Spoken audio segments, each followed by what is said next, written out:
नमस्कार दर्शकों, न्यूज़ राणापुर के इस दूसरे एपिसोड में आप सभी का स्वागत है। आज हमारी चुनावी यात्रा राणापुर के वार्ड क्रमांक 12 में पहुंची। इस नगरीय निकाय चुनाव में राणापुर के वार्ड क्रमांक 12 पर नगर के सभी लोगों की निगाहें टिकी हुई है।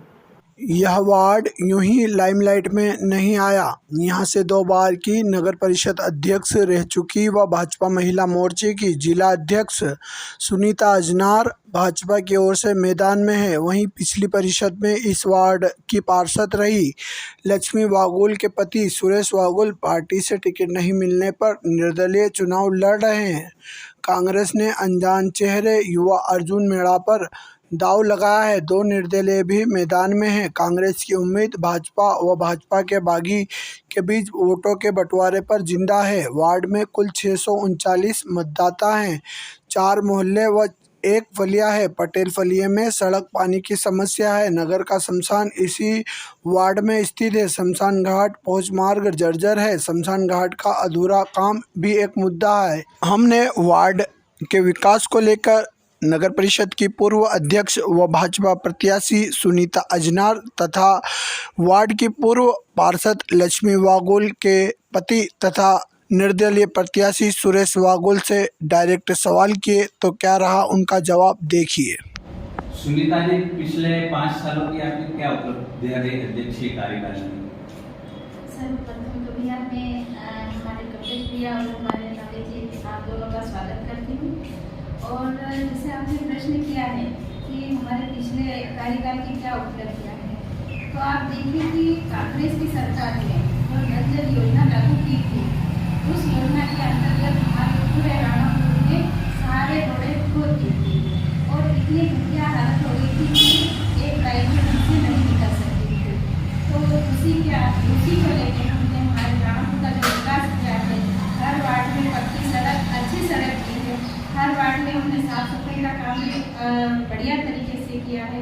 और साथ ही मैं आपको बताना ये भी चाहूँगी कि जो हमारी नल जल योजना थी, उसके अंतर्गत आज तक हमारे राणापुर को एक बूंद भी पानी नहीं मिला है और वो योजना पूरी तरह से फेल हो चुकी है। तो हमने जो विकास किया है उस आधार पर हम हमारे राणापुर की जनता से कह सकते हैं कि हमने अच्छी सड़कें दी है, अच्छा पानी दिया है, अच्छी स्वास्थ्य सेवाएँ दी है। सुनीता जी, आपके पिछले कार्यकाल की तुलना अगर इस कार्यकाल से करें तो इस दौरान काम थोड़े कम हुए, तो क्या वजह रही कि काम कम हुए?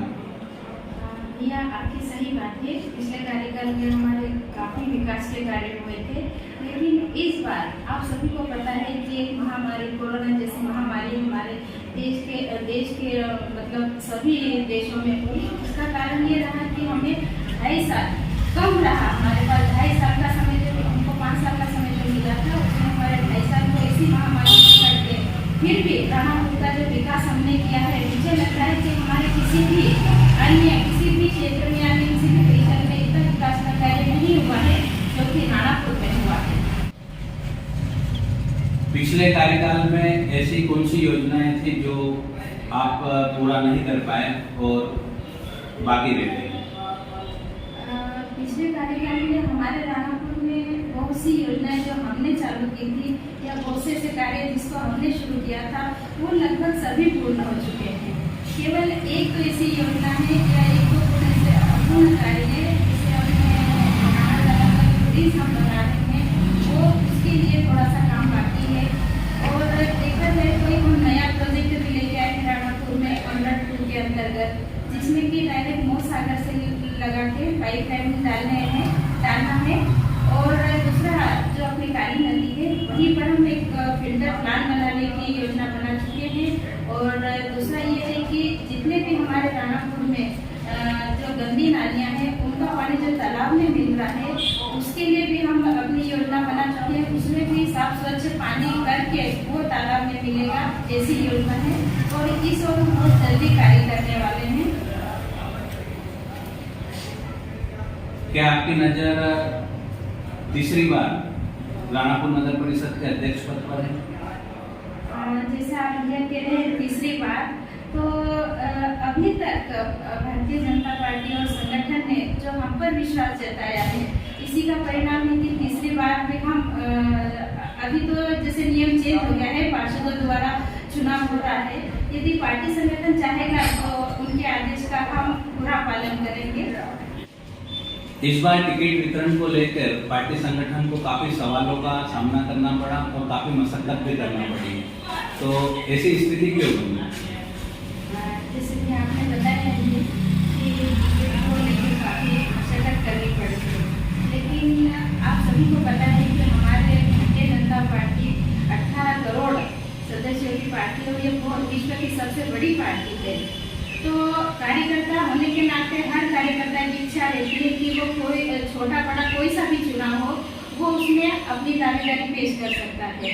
लेकिन अभी आज की तारीख में आप देखें तो कांग्रेस को उम्मीदवार नहीं मिल रहे, वो उनकी आज ऐसी हालत है कि वो कहीं पर भी जाके खड़े हो जाए तो कोई उनसे रुकना नहीं चाहता, और अधिकतर उनके जो लोग हैं वो बीजेपी में शामिल हो रहे हैं, जिसका परिणाम ये है कि हमारी भारतीय जनता पार्टी की सदस्य की संख्या बढ़ती जा रही है। और आपने जैसे कहा है कि पार्टी संगठन से टिकट को लेके वहाँ मतलब मारामारी हुई है। अब ये क्या कोर कमेटी बैठती है तो वो बड़े ही सभी लोगों के विचार होते हैं, उसमें वो योग्य उम्मीदवार है उसी को पार्टी टिकट देती है। और जहाँ तक मेरा विश्वास है कि हमारे राणापुर में हर एक पार्षद के लिए जो उम्मीदवार खड़ा हुआ है वो योग्य है, और मैं आशा भी करती हूँ और विश्वास भी है कि हमारे राणापुर में 15 ही पार्षद जीत कर आएंगे और भारतीय जनता पार्टी का परचम फिर से परिषद में लहराएंगे, यही आशा है मेरी।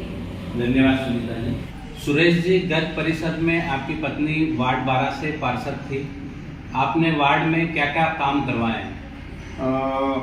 मैंने मेरे वार्ड में कालका माता मंदिर से लगाते शमशान चौरा तक एक रोड सीसी रोड बनवाया है, फिर कालका माता मंदिर से लगाकर कुएं तक एक सीसी रोड बनवाया है, कालका माता मंदिर से मैंने कुमार प्रजापति मोहल्ले तक एक रोड बनवाया है, फिर कुएं के पास से अभी और होली चौक तक रोड बनवाया है, नया सीसी रोड बनवाया। और इसके बाद मैंने अभी भवानी चौक से लगाकर शमशान चौरा तक सीसी रोड का निर्माण किया है, और नालियों का निर्माण हुआ है छैन रोड पे, और पानी की व्यवस्था सुचारू रूप से मैंने लागू करवाई है।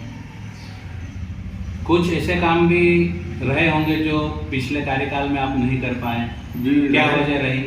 रहे हैं, इसकी वजह यह रही कि हमारे वार्ड में नगर परिषद अध्यक्ष भी रहती है और उसके पति बड़े बोले हैं, हमेशा बातों में बड़प्पन दिखता है उनका।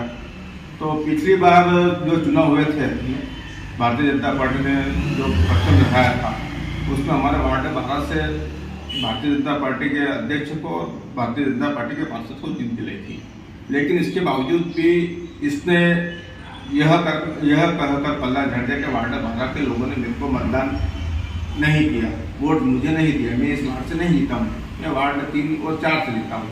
इस कारण इसने 5 साल तक न इसने कार्य किया न मुझे करने दिया। मैं जब भी सीएमओ को अवगत कराता हूँ कोई काम के लिए, कोई कार्य के लिए, तो सीएमओ साहब अध्यक्ष से पूछते हैं कि लक्ष्मी सुरेश बाबू के यहाँ जो निवेदन आया है, जो आवेदन आया, क्या करना। तो वो बोलते हैं कि वार्ड 12 में मैंने को 12 के लोगों ने मेरे को वोट नहीं दिया तो मैं काम नहीं करूँगा। और रही बात हमारे वार्ड 12 में बहुत सी ऐसी खामियाँ हैं, जैसे वार्ड 12 शमशान रोड पर 2 नाली के चैम्बर खुले पड़े हैं, 5 साल हो गए हैं। मैंने कर्मचारी को अवगत कराया, सीएमओ को अवगत कराया, इनको भी मैंने अवगत कराया किसी तीसरे माध्यम से, लेकिन उन्होंने अभी तक कोई संज्ञान में नहीं लिया। सुरेश जी, वार्ड में आपने पिछले 5 सालों में इतने काम करवाए, उसके बावजूद क्या वजह रही कि पार्टी ने आपको इस बार के चुनाव में टिकट के लायक नहीं समझा? यह तो अब संगठन पर निर्भर करता है कि किसको देना किसको नहीं देना, लेकिन मैं संगठन को बताना चाहता हूँ कि संगठन ने बिना जो सर्वे की जो टिकट का गलत वितरण करा उसका खामियाजा उनको जरूर भुगतना ही पड़ेगा, क्योंकि जो जनता है, जनता का मत अलग है और इनका मन अलग है। तो मेरा कहना यह है कि जो संगठन का निर्णय है सर्वमान्य गलत है और गलत निर्णय लिया संगठन। आमतौर पे भाजपा को अनुशासन वाले कार्यकर्ताओं की पार्टी माना जाता है, जब पार्टी ने आपको टिकट नहीं दी तो फिर आपने पार्टी से बगावत करते हुए निर्दलीय लड़ने का फैसला क्यों किया? जहाँ तक मैं बोल रहा हूँ, मैंने बगावत नहीं करी है, मेरे वार्ड के लोगों ने बगावत करी है और मुझे लड़ने का बोला है कि आपको कैसे भी करके भ्रष्टाचारियों जो बाहरी तत्वों को बाहर करना है नगर से। पूरे नगर की एक ही आवाज़ है, नगर का व्यक्ति हो कैसा भी हो, नगर का व्यक्ति हो। अब केवल 20 साल से लगभग परिषद में बाहरी लोग बैठे हैं, तो हमारे रानापुर वार्ड का नहीं, पूरे रानापुर नगर की जनता कहेगी कि ना कि व्यक्ति नगर का ही हो। तो क्या आपकी निगाहें अध्यक्ष पद पर है? नहीं, मेरी तो अभी फिलहाल में पार्षद पद पे है, लेकिन जो भी बनेगा रानापुर नगर का ही अध्यक्ष बनेगा। पूरे रानापुर नगर की जनता चाहती है कि रानापुर नगर का ही नगर परिषद अध्यक्ष हो। बाहरी लोग आते हैं, ये इनका विकास करके जाते हैं। रानापुर में किसी भी प्रकार का कोई विकास नहीं हुआ। नल जल योजना से लेकर देखो, शमशान घाट हमारा अधूरा पड़ा है, जबकि कब्रिस्तान पूरी तरह चकाचौंध है। जबकि रानापुर में हिंदू समाज का जो शमशान है वो आज भी ऐसा पड़ा हुआ है। न पानी की व्यवस्था है, न लाइट की व्यवस्था है। कूड़ादान इतना भरा हुआ है कि लोग परेशान हो जाते हैं, 2-3 घंटे उनको निकालना बहुत मुश्किल होता है दुर्गंध से। तो मेरा जनता से और सभी से ये निवेदन है, आपकी बात नगर की सरकार। धन्यवाद सुरेश जी।